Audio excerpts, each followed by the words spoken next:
Good afternoon and welcome to GrainTV. It's September 16th, 2013. To my left is Logan Burgess and I'm Brock Shimbino. We had a negative day in Chicago with soybeans being the leader to the downside. Let's turn on a fire tip to see how we ended. Corn down 2.5 cents, soybeans off 33 1/4 cents, wheat in Chicago off 1/4 cent today, and Kansas City was off 2 1/4 cents as well. You know, Logan, we were relatively unchanged on corn and wheat. Slightly supported for wheat by the export inspections. Yeah. But soybeans was really the leader downside, off over 33 cents. Yeah, that really was the focus today. We saw some pretty aggressive selling at times there in the soybean market. I think tomorrow and for the remainder of the week, this price level or area around 13.48 is going to be an important price level to watch. That's been the lower side of the range that we've been trading here, and I think that's going to be important to kind of dictate to the direction. Is that going to hold as support, or are we going to see the bears continue to sell this here later into the week? Certainly in today's action, the selling got started early by some precipitation expectations for later in the week. As you can see here, map provided by Planalytics, we're expecting some good rains hitting areas of central Iowa there, southern Minnesota, where it's really needed here later in the week. But to be honest, looking at where this crop is in terms of development, in my opinion right now, it seems like it's going to be too little too late. You know, we did just get the crop progress and condition ratings out, and like you said, Logan, I'm kind of in the same opinion that this precipitation is going to be a little bit too late. If you take a look at where corn was sitting on the maturity level this week, we're sitting at 22% mature.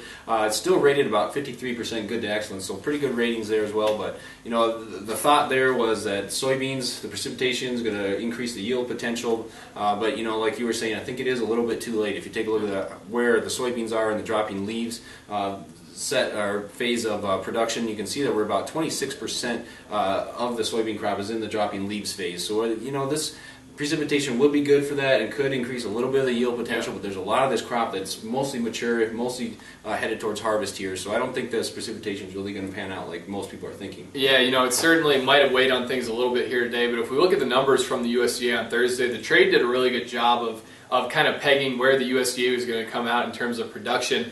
So it seems like that's kind of in the bag now at this point. The focus is really going to start turning to the demand side of the equation. And today we did get some numbers as it relates to demand. Let's take a look here. We did get the NOPA crush report out for the month of August, and as you can see, crush was off about 6 million bushels from where it was in July. Now this August crush number was right in line with trade expectations, so really not a huge surprise here. I think the big thing to keep an eye on, though, is crush here as we move throughout the marketing year. As you can see here from this table, this is showing crush by month in millions of bushels here, and you can see we've really kind of slid lower since January 2013. And really what's been driving that is how tight stocks were on the old crop for soybeans. And as a result, crush facilities had a hard time getting their hands on beans, and any beans that were available were pretty darn expensive out there in the cash market. Bottom line, I think the thing to keep in mind, though, here moving forward is that in Thursday's numbers from the USDA, we did see some pretty dramatic reductions in expected production,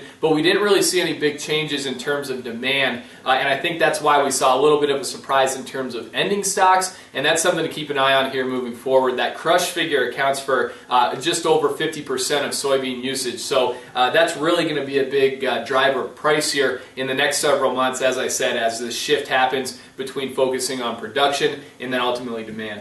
You know, we did get some other demand numbers here today as well. Yep. We got the export inspections numbers. Like I said in the intro, wheat was really the only surprise there. 46 million bushels were exported last week. Analysts were kind of expecting about 32 million bushels on the high end. So that was slightly supportive of the wheat market here today. But for corn and soybeans, not big surprises there. Corn came in a little bit above analyst expectations. But, what we think we need to start focusing on here is where we stand in relation to what the USDA is projecting. For wheat, we're about 76 million bushels ahead of that projection by the USDA. Corn, we only have a couple weeks to report here, but we're 8.5 million bushels already behind to meet the current USDA projections, and soybeans were 9.7 million bushels behind to meet the current USDA projections there. So, if we do see some reductions in demand, it could come from the crush figures, and it could come from the export figures moving forward. Yeah, certainly it's going to be important to keep an eye on that for wheat here as we approach the November WASDE report. As we know, on Thursday, the USDA projected slightly higher wheat imports, so maybe with this aggressive pace of exports, that might counter that a little bit here. We'll help keep you posted on that, though, here on GrainTV.